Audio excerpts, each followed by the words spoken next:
Welcome, welcome, welcome, Ragers, Patriots, 5%ers. How's everyone doing?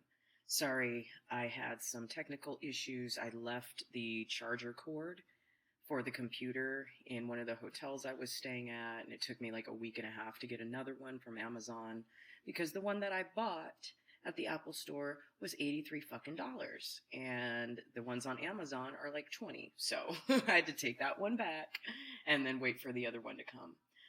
But I hope everyone's doing well. I'm probably at the lowest point in my life that I've ever been in, which is okay because what that means is that there's new opportunities. There's a new life to build with and without the Patriots. Very likely we'll have to change careers and figure out something else to do because my days of being a corporate dining chef in California are probably over. I still haven't been home, and I don't want to go back home except for anything other than to get my stuff. I have no income. My unemployment just ran out. So if you are so inclined to help me out, please go join the Patreon. It's at American 5%. I'll make sure to put that in the show notes so you can link it there. In addition to the personal family tragedies that I am still experiencing with my kid. And it's just really, really hard because I can't talk to her. There's a no contact order between us placed by us on the courts. And she did reach out to me, but I'm not going to be able to speak to her until probably after her trial. Once she gets her sentence and we know what her sentence is, that's when I'll be free to talk to her, but I cannot talk to her before her trial. She doesn't even have a trial date set up because the South Carolina court system is completely backlogged and nobody seems to be coming into the office to take care of anything. It's really sad, and I'm really sad for her, but I will continue to fight for this country. I will continue to fight to educate people about this COVID bullshit and, try to do what we can to release ourselves from this insanity, this democratic insanity that is tearing people's lives apart, creating immense amount of depression, suicide. People are going crazy. Our kids are going crazy. I don't want to blame it all on COVID. Obviously, there's, other issues involved there, but it's just all really, really sad. And I'm trying as hard as I can not to succumb to it. I'm doing my best. I still need to start some new grief therapy for what I went through and for losing my kid. But, it is what it is. We just got to deal with it. Anyway, I wanted to bring you guys a little bit of Patriot news. Some of this is old, some of this is a couple weeks old, but I just wanted to revisit it if you haven't already heard. I'll put links to all of these issues, links to all of these articles in the show notes so you guys can see what I'm talking about. And I'm just going to give you a quick overview of what's been going on. I don't know if you guys have heard, but first off, Bevelyn Beatty is being sued by a woman named Letitia James for her activism work outside of the Planned Parenthoods in New York. So even protesting, we are being targeted. Even just standing outside of a facility encouraging women not to make that brutal, awful choice is now something that is sue-worthy. It could be a publicity stunt to humiliate Bevelyn Beatty. It could be something else. But it definitely sounds like it's personal. It's a personal attack against her and her belief system, and it's an attempt to silence her, and it's really, really fucked up. So make sure, if you're not already aware of who Letitia James is, she does not sound like a good person, and she's somebody that, if you live in that area, you guys need to do what you need to do to get rid of that bitch. In good news, it looks like my governor, Gavin Newsom, is about to be recalled. They're very close to getting the amount of signatures that they need to get. I didn't forget, but because I didn't have my power cord, I couldn't repost the recall Gavin Newsom video that I made last summer. I want to make sure that if you guys are not already on the effort, I want to encourage you to get out there, dedicate just a couple of hours, just a few hours is all you need. to make a difference. Every signature matters. Every signature counts. And if you are unaware of how to collect signatures, I made a very informative instructional video about how to do that. And I want to make sure that if you live in California and you love this country, if you love your state, you need to get on board. So be looking out for that. So, with the Proud Boys, I guess there is some good news. I have seen a post that was reposted throughout Telegram and some of the chats about a statement that Enrique made. And basically he said, don't fall for the trap. You know, he clearly has a past. He's not a violent criminal. He's never done anything destructive.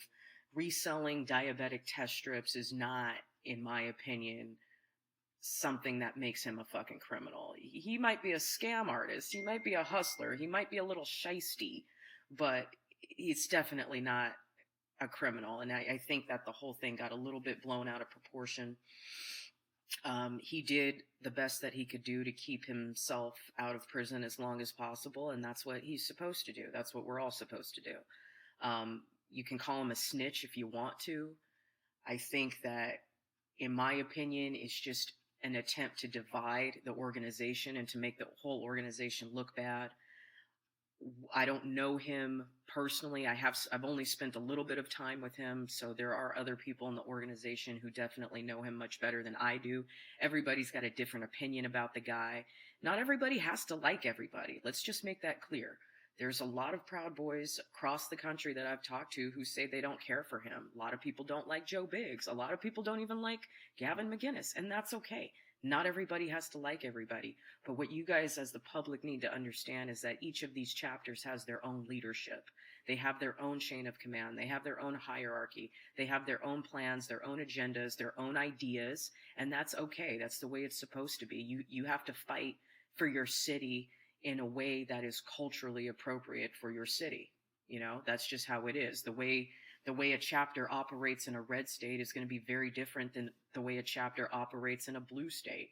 And the way chapters operate in, you know, middle of Central California is going to be very different than the way the chapters have to operate in, let's say, I don't know, San Francisco, Berkeley, or LA, or one of these really violent Antifa cities where there is a strong Antifa stronghold, you know? So we just need to be respectful of that, and we need to let the organization work out their own issues without us coming from the side, getting appalled or getting offended and just, you know, talking a bunch of shit. So I do hope that the organization stays strong. It's a very wonderful brotherhood, and I've, you know, completely fallen in love with what they're doing. They are the modern day Vikings. I have the utmost respect for them. They are wonderful men from the ones that I've met. I've only met one terrible Proud Boy, and the rest of them have been amazing. So we're going to just, you know, keep our mouth shut and leave well enough alone and let them work that shit out for themselves. One of the things you heard about, this came out a couple weeks ago, was the Bank of America tracking that was done. So Bank of America, in regards to the quote-unquote insurrection at the Capitol, is that they were tracking any B of A customer that was using their debit card during that time. They have decided that they would release that information to the feds. That's about as fucked up as anything gets. It's about as fucked up as anything gets. So if you are a member of the Bank of America, you may want to consider, and this is so ironic, you may want to consider using another bank. Because to me, that's about as intrusive as it gets. It's about as unfair as it gets. And it's totally screwed. It's totally screwed what happened. So just be careful. Be careful. It being called Bank of America, you would think it would be a financial or institution that would respect Amer-i-CAAANS. But clearly that's not the case.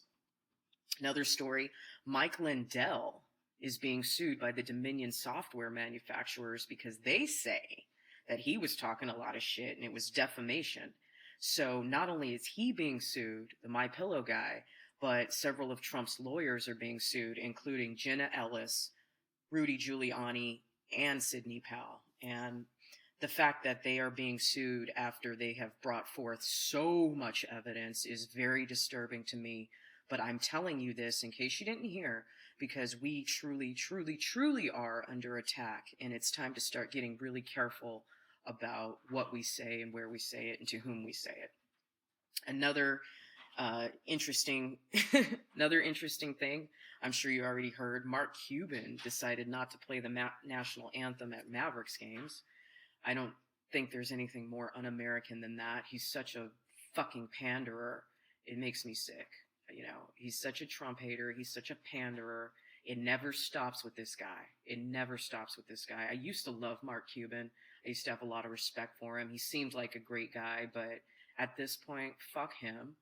And honestly, and please, for those of you who came to my page through PRATHER, please understand that I mean this with love, but y'all in Texas are weak as fuck. I'm sorry. I've been saying it for like 8 months now. You Texans are weak as fuck. And the fact that you're not fighting back against this amongst everything else is very disturbing to me. You guys talk real tall. You talk real tall, but when shit hits the fan, you guys do nothing. So Texans, I don't know what it's going to take. I don't know, maybe there's something in the brisket, but you guys are losing your balls. If you ever had any, you certainly don't have any now. And I continue to see that over and over and over again. You guys need to get it together, honestly. It's, you know, you should be embarrassed. Ooh, what else is there? Ooh, I got a good one. So I'm going to do a Red Pill TMZ episode, and it's going to be a reaction video to Brandon Tatum. So about a week ago, maybe a little bit longer, Brandon Tatum did a live stream where he's basically talking shit about a lot of people that I follow, that I respect, or that I know personally. He went off on Brandon Straka. Now, I know some things about Brandon Straka that a lot of people don't know that I'm not going to repeat, but for the most part, I think Brandon Straka has a very, very pure heart, and I'm going to get to a letter that he wrote in a newsletter email that I got today that's very, very encouraging. And I just want to read it to you because I think it will encourage you too. But yeah, Brandon Tatum went off on Anthony Montega. He went off on Angela Stanton King, which I can't even understand why he did that. And I know a lot of you are Team Tatum. You love the what I call the Brandon Tatum triad of him, Candace Owens, and Charlie Kirk. You know, they are kind of the, I don't know what you would call it, maybe not the leaders of the conservative movement, but definitely major influencers in the conservative movement.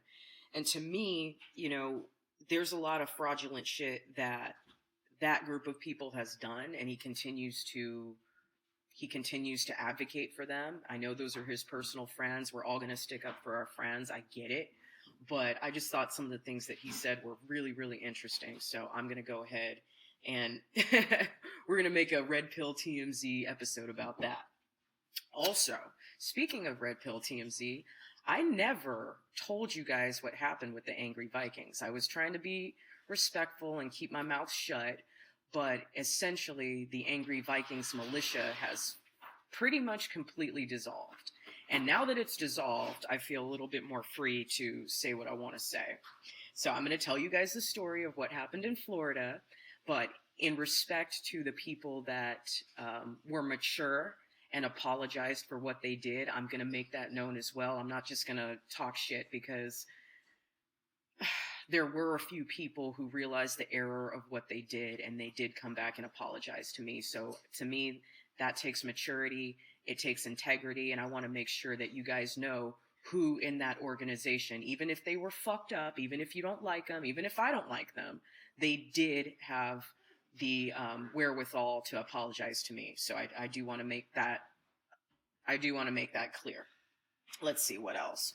Ooh, CPAC. CPAC.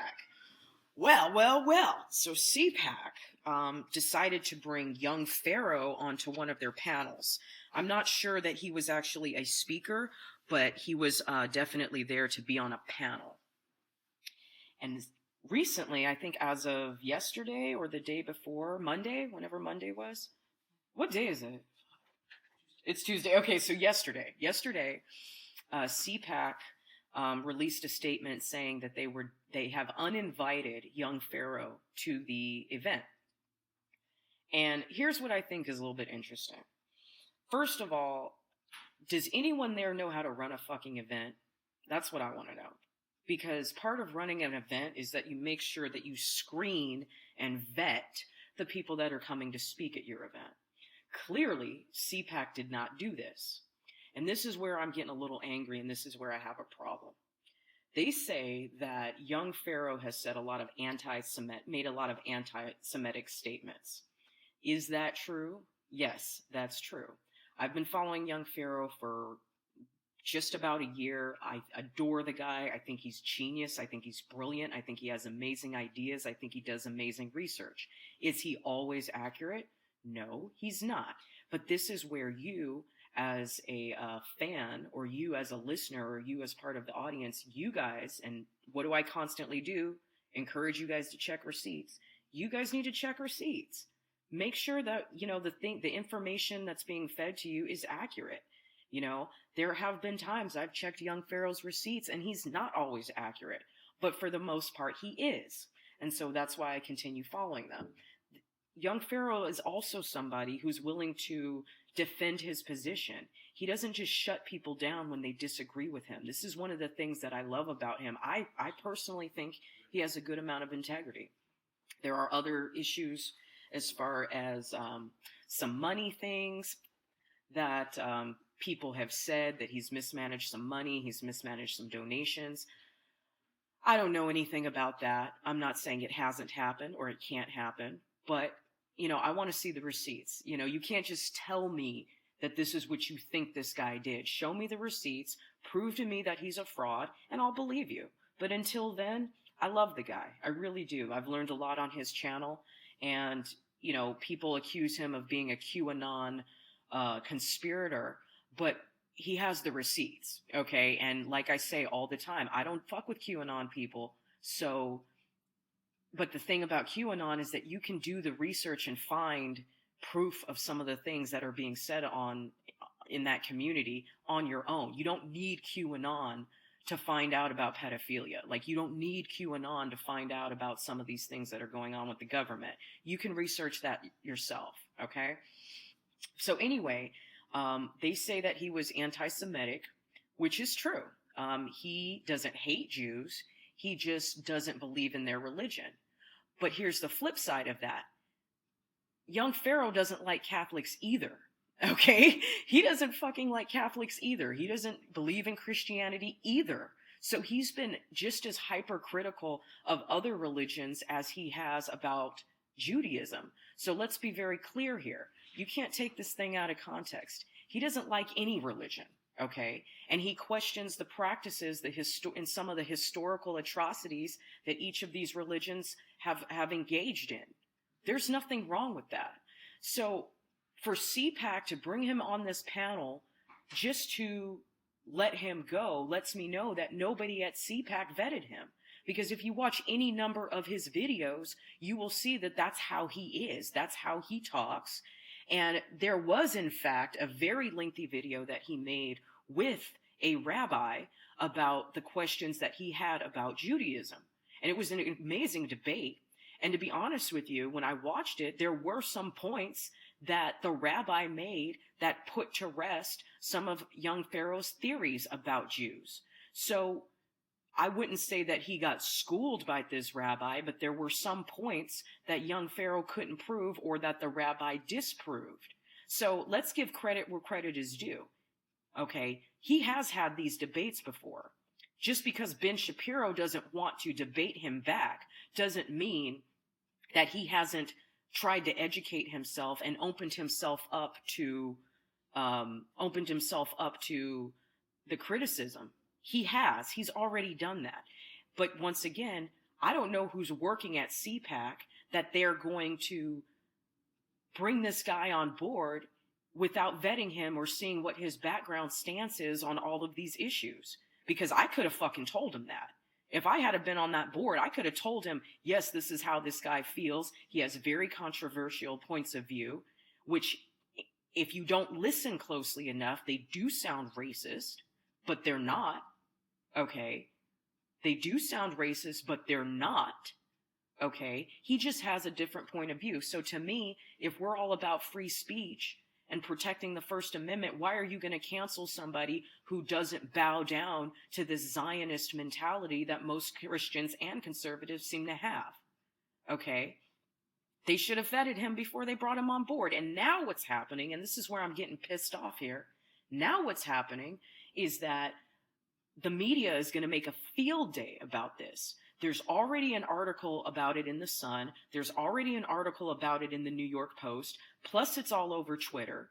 And it's like, what the fuck are we doing here, conservatives? Are we trying to embarrass ourselves? Is that what's going on here? Because to me, this is not a poor reflection on young Pharaoh. This is a poor reflection on the CPAC event planners. Why the fuck did you not already know this? Why would you not know this before you brought him onto this panel? Oh, because you saw how many followers he had, and you saw how many black, that he speaks to a black conservative audience. And that's why you brought him on board, but then you didn't look closely enough. Because he's critical of everyone and everything, okay? Including Judaism and Christianity alike. Did you not know that? Why did they not know that? And as young Pharaoh says, with that being said, why am I not on this? Why am I not been invited to CPAC? I need to be speaking at CPAC, because if they're not going to vet people, I might as well come on board. I should be speaking there. So maybe we can make that a goal for next year, since clearly they don't give a shit, or there's somebody's not doing their job. It's crazy.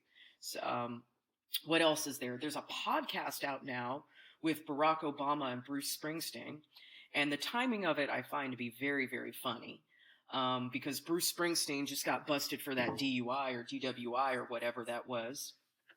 And I thought it was kind of funny because, I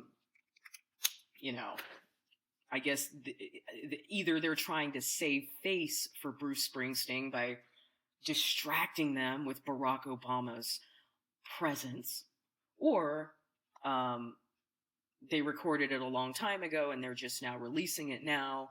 I don't know what it is. I don't know if it's like a cleanup job or if it's just more leftist propaganda. But whatever. I'm not going to listen to it, but if you guys want to listen to it, that is out right now. It's out on Spotify. I just thought that was kind of a funny duo to be doing a podcast together. Oh, I think that's about it for now. There is more. So just be watching for that Gavin Newsom video. Be watching for the REDPILL TMZ videos that I'm going to be doing for both the Angry Vikings and Brandon Tatum. Oh, and let's see what else. I think that's it, guys. So please, I'm still having technical difficulties. I can start building my website now that I have this cord. I got to get redpillrage.net back up on the internet. I'm going to get that back up as soon as possible, but it takes time for me to rebuild it and to work on it. REDPILL TV is coming soon. I am not going to give up on that.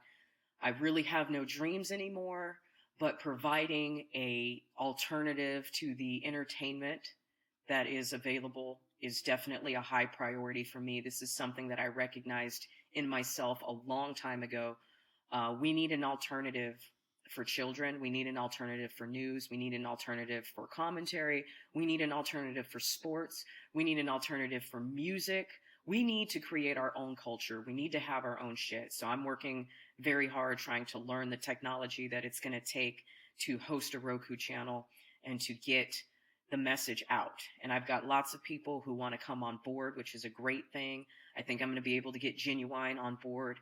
I know I'm going to get Axe Truth on board. I'm going to see if I can get Jericho Green on board. I'm going to see if I can get Karen Kennedy on board, because there's no one collective space.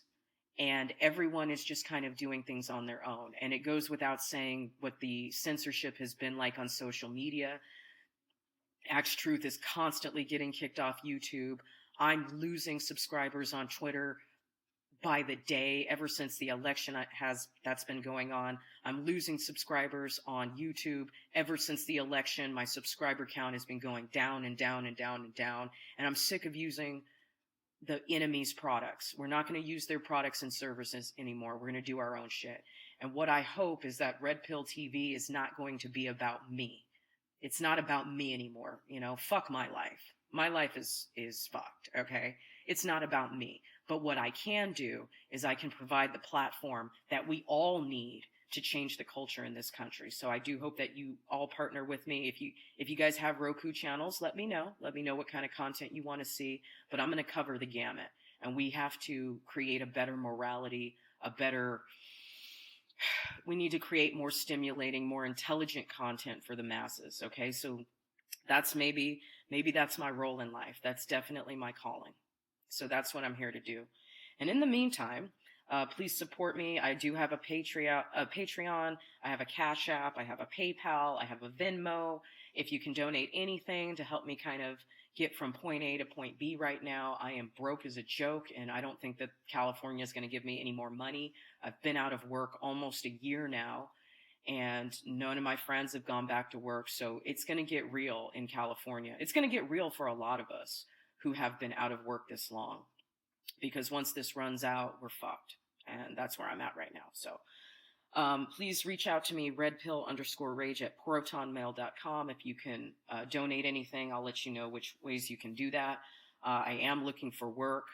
I am looking to relocate. I've been having a wonderful journey, spending time with different friends in different cities and having different experiences, both good and bad, learning more about myself, learning more about my energy and how I can attract a lot of vampires into my life, and how I need to make sure that that comes to an end, because right now, not you guys, but this world needs what I have to offer, and I cannot be slowed down by psychotic people just because I feel sorry for them. Like, those days of empathy are over.